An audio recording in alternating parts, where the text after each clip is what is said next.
car park.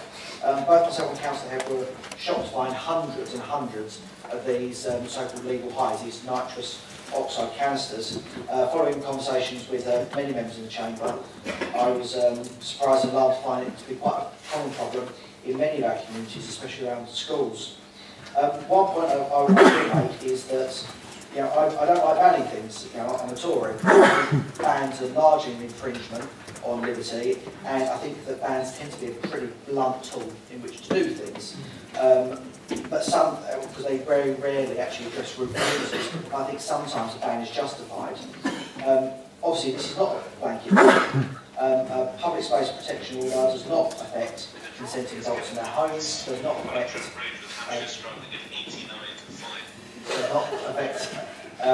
publicans, etc. This is about getting it out of the public and getting it away from impressionable young people. Some of the reasons I think calling for a ban on these so-called legal highs in the borough is justified. Firstly, the name legal high is a very benign concept. Calling something a legal high gives connotations that it is safe and that it is quite acceptable. It's not safe, and it can give rise to the impression that it is, and it can also be seen as a soft start or even a gateway drug. It can also give greater issues in terms of a supply culture. You find hundreds of these canisters littered around, you have to wonder where they do come from, the supply of which, especially around schools, could be very, very lucrative. And as we all know, the sort of people who would sell such things to young people are not very likely to be upstanding members of our community. The reason we can ban these substances is because the 2014 Crime Disorder Act has streamlined a lot of public protection powers for our use. This isn't just a policing issue. These orders are great tools for local authorities to use in partnership with a whole range of people, but also to raise awareness in our communities. Now, obviously, to the second point of my motion, why I'm asking the Constitution Working Group to consider the whole range of powers that came out of the 2014 Act.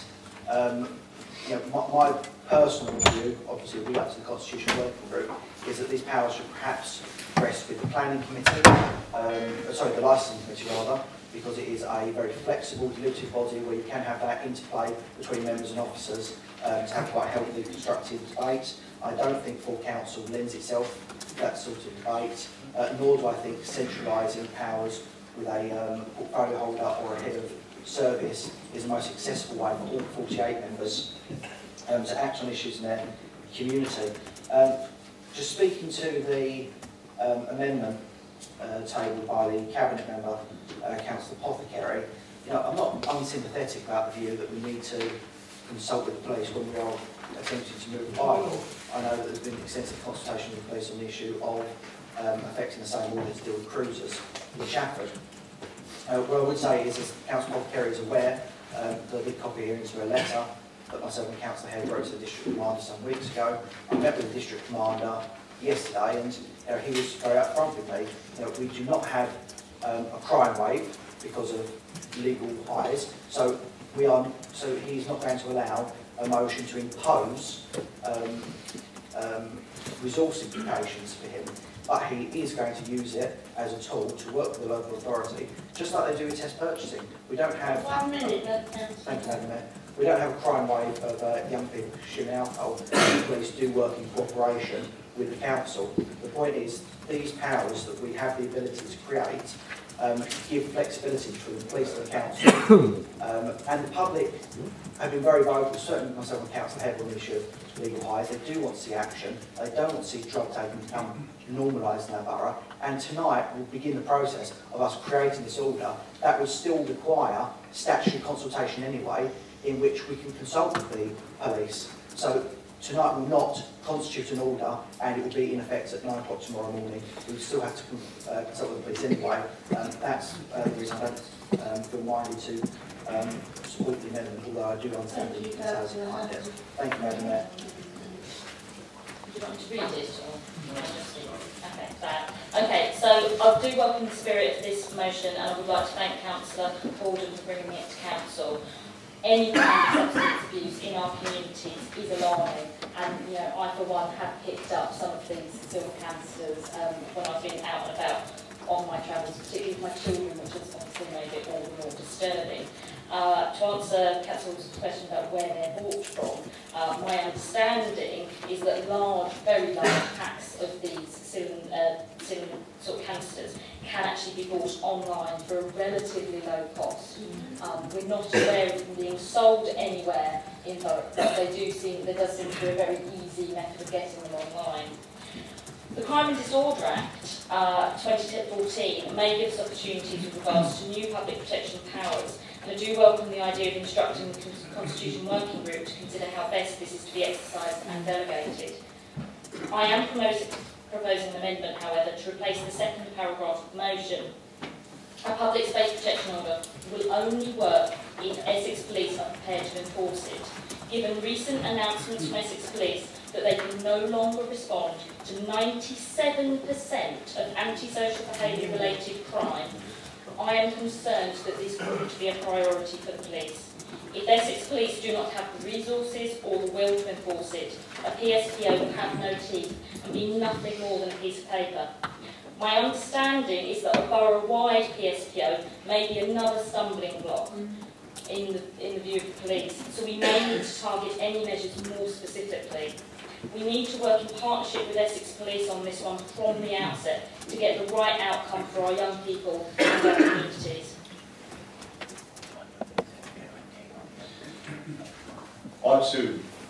This too was brought to my attention before Mr. Howden raised it as an issue.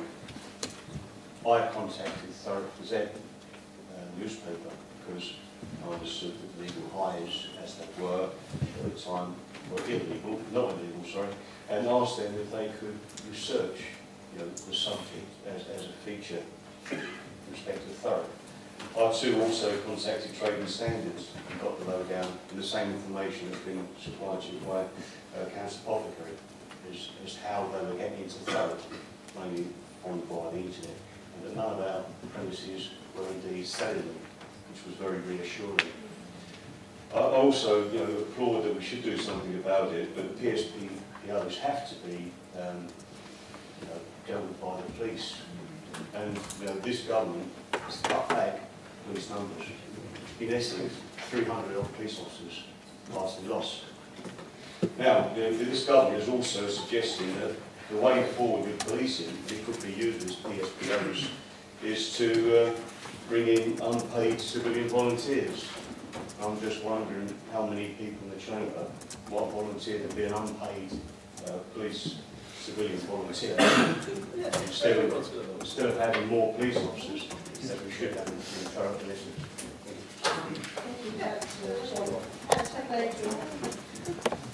Thank you, Madam Mayor. I will be supporting the substantive motion, not just because it tackles problems as we see pretty much day in, day out. Officers kindly counted the number of canisters they took from Lodge Lane last week alone. I say counted, they got to 100 and that was it. And that's no reflection on the officers, they did a fantastic job for it. It's clean and residents have said this is the right thing to do, but what would be better is to stop it from happening. Now, obviously tonight we've heard that police can't enforce these public space protection orders, then they're going to fail. Well, I'm sorry, that's not strictly true. We are giving the police a tool for them to help tackle the problem. The police do not solve or indeed prevent every crime. They've got the laws and the ability to, but they just wouldn't physically do it. Not now, not ever. We also have just been told that it's down to the police to deal with this. Actually, it's not just the police. The council if the council have approved officers, they can also deal with this. And I think it's something that we do need to look at. As Councillor Cherry quite rightly said, it doesn't just have to be council officers, but perhaps we should look at alternatives, as we have done with the parking enforcement, to get our residents involved. Even if that's just to highlight where these problems are for the police and our fantastic DAC team to start taking action to help these children that may move from this to other such narcotics. The thing is, of course, is if we now include another row of consultation with the police to find out what they think is best, we are not showing our civic leadership. We're elected to make decisions that will help Thurrock. And we need to do that fast, but we need to do that wisely. I think adding the extra consultation with the police will just slow down that process. I think staying with substantive motion sends out a number of messages. We do show that civic leadership. We will react to the concerns of our residents in the most appropriate way that we can. We will look after our children and young people and keep them from harm. And most importantly, we will work with our partners in the police and other public services to make sure that we can target the resources they have against the problems we're encountering. Thank you. I think legal highs, and I think actually you have to be careful when we talk about legal highs. I think what Councillor Howden is referring to is nitrous oxide. The government are currently tying themselves up in knots as they put their legal high legislation through Parliament. Legal highs, psychoactive drugs include alcohol, caffeine and tobacco. And in the law, the government have had to insert clauses to exempt alcohol, tobacco and caffeine from the legislation, so we have to be careful. This is a problem across Thurrock. It's a problem in all of our wards. We all get complaints from residents about kids, mainly young people, who are taking nitrous oxide. Myself, over the weekend, in 10 minutes, managed to collect those. I have to say there are over 100 there, but unlike Councillor Gledhill, I didn't need to get an officer to waste their time counting them for me. I counted them myself. I will be giving them to Mr. Heath afterwards so that he can dispose of them appropriately. I have to remind Councillor Gledhill that once again what we seem to have is a Conservative group asking us to spend more of our diminishing resources. In 2010, government grant to this council was £62.5 million. This year it's £26.5 million. And yet all we get are more invitations to spend money that we don't have. This is a matter for the police to enforce a PSPO should that be the route we go down. And as Councillor Cherry has already said, the Chief Constable of Essex Police has told us that Essex Police will be losing hundreds more police officers over the next few years, closing more police stations, not responding to all burglaries, and as reported, of course, in the Inquirer, not sending police officers to 97% of cases of antisocial behaviour. What makes them think that by having more antisocial behaviour, having PC and PSOs, and inviting the police to do more, it is actually going to have any effect? It simply isn't. I think this is poorly thought through, and what the amendment says is that we work with the police to find the most effective solution. And I've failed to see how anybody should disagree with the fact that we're trying to find the most effective solution.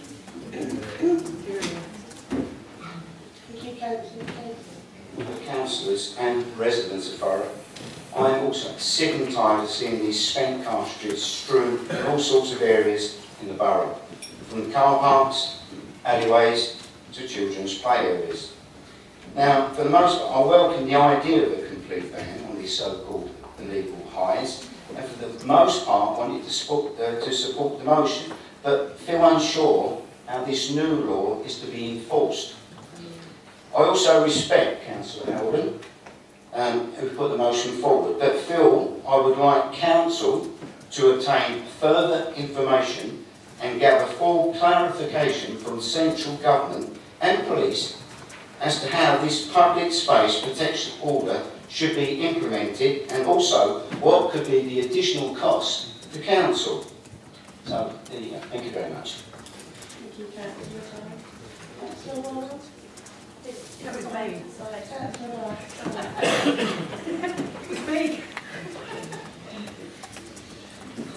Thank you, Madam Mayor. Firstly, thank you to Councillor Howden. I do believe that public spaces protection orders are a welcome addition to the crime and policing bill. They could be used for all sorts of things, including off-road motor, bike nuisances, spitting in public places, and lots of far-ranging issues in antisocial behaviour. Not many of us would disagree with that. However, who's going to pay for it? We've heard today, the police really are saying that they're not attending 97% of burglaries. So to get them to enforce it, and I'm well aware that it's not only the police that can enforce, Indeed, it can be PCSOs and it can be our officers. I may end up sending Roger out, you know, doing a bit of enforcement in spare time, who knows?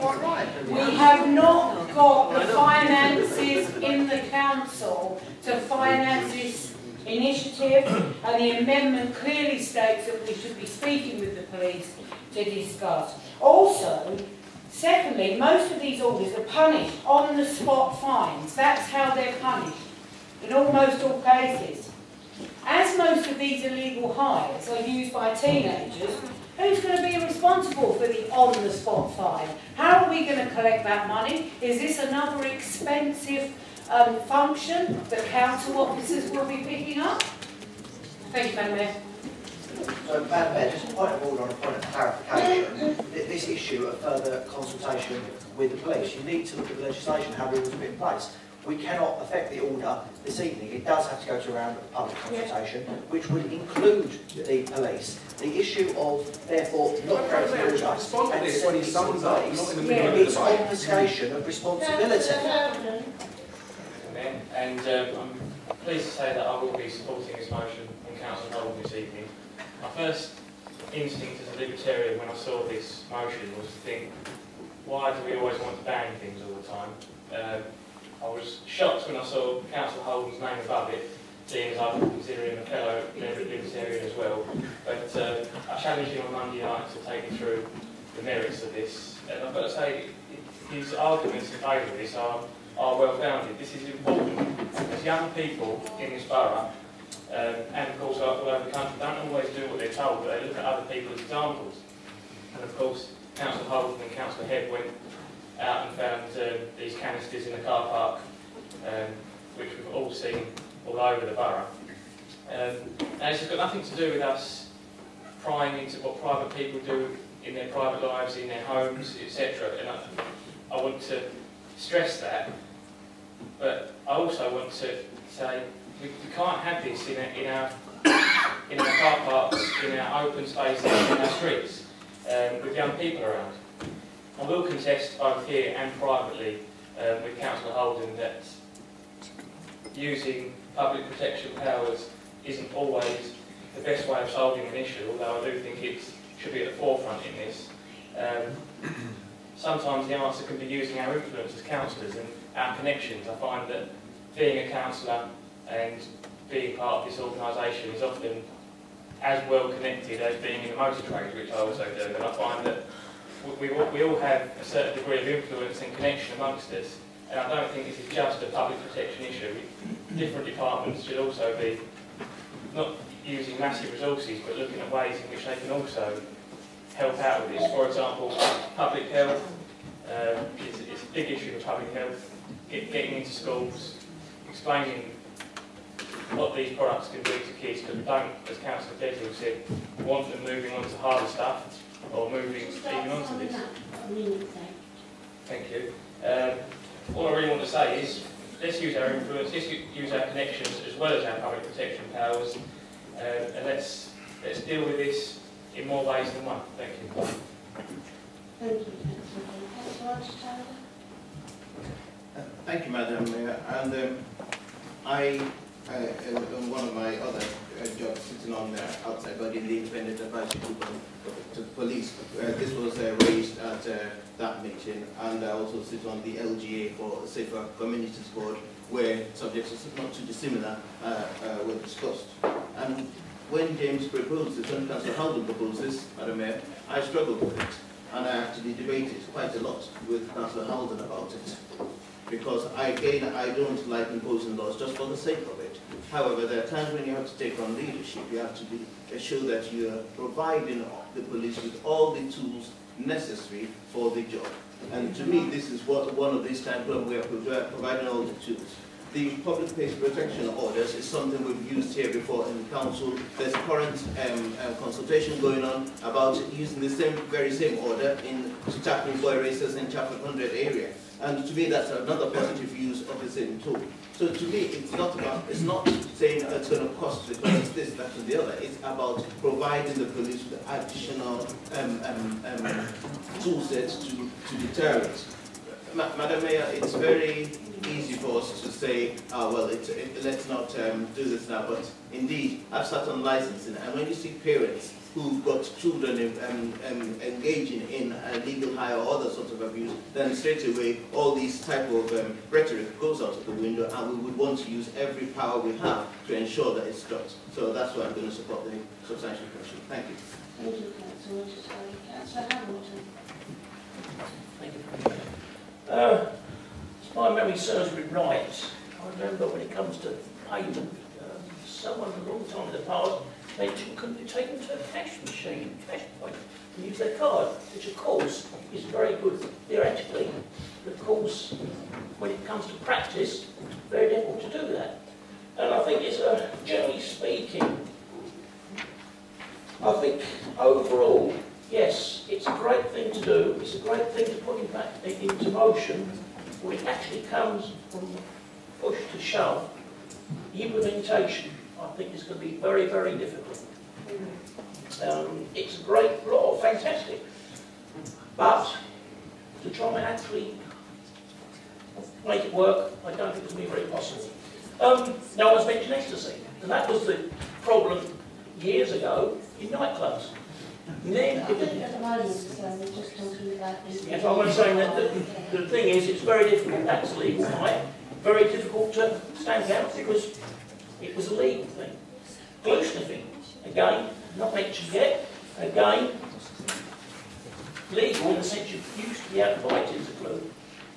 That was stopped, but it's still something which is still on the shelves. And it's therefore, overall, it's very, very difficult to actually put this into practice. Thank you. Thank you, Councillor Hamilton. The facts are that I was the council's representative on the police authority, and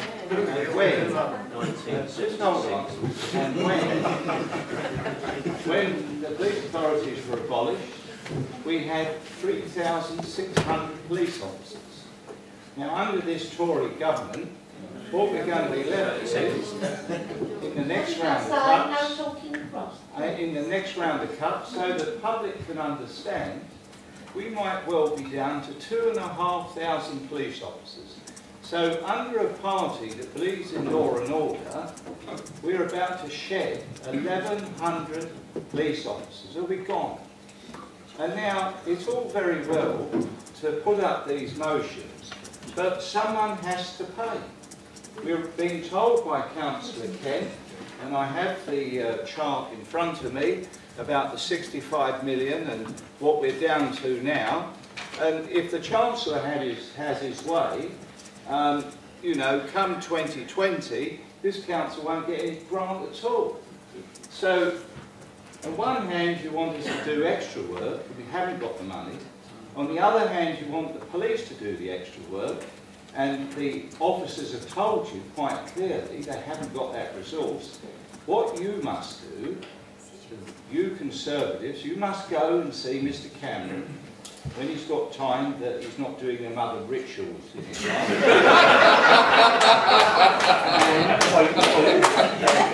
And Mr Osborne to get some more resource for us in police. That's Speaking to some of the conversation that's happened today, it's great. I think we've captured the spirit of the motion. I won't lie, the genesis of this probably started at the Sandpits car park at one rainy Sunday afternoon. My daughter Lucy gave me a very scolding look when I said I was going to go out and clean the car park that that administration went and sold, but there's another story altogether. All I've heard from that party, with respect, is what the problem is. I haven't heard a solution yet. I want to hear a solution. You keep throwing figures at us. It is not about just throwing money at a problem, Gerard. It's about doing things intelligently, and perhaps socialists might get that one day. Like you did, when you came out of the head. Well, no action. In terms of, I'll take the point that Councillor Glenhill will come out with, in terms of civic leadership. With respect, the police don't dictate our politics or our policies. We actually engage with the police and set the strategy to act on them, okay? So let's be clear. Civic leadership is us that's doing it. And we keep talking about spending money in erroneous places and all over the place. Let's start looking people in the eye and say we're going to stop spending money on trade union salaries and consultant salaries and get our backsides in the car park, cleaning up the car parks and enforcing against it. So, hippie cracker nitrous oxide. It isn't a new phenomenon. If you Google it, Madam Mayor, you'll see plenty on it. It's been going on for I ages. use it for cooking. You use it when, sorry? It puts your phone in your meal. Standards charge. That's me. You continue to enlighten the chamber. Is it a latest craze? Is it the first step on a junky ladder? Is it some harmless fun? Many of us will probably agree that sticking a load of nitrous oxide down your throat from a silver skanky canister is probably not the best way to indulge on a Friday evening. Perhaps some draw comparisons to those that pick to do vaporising. My point being is a number of things.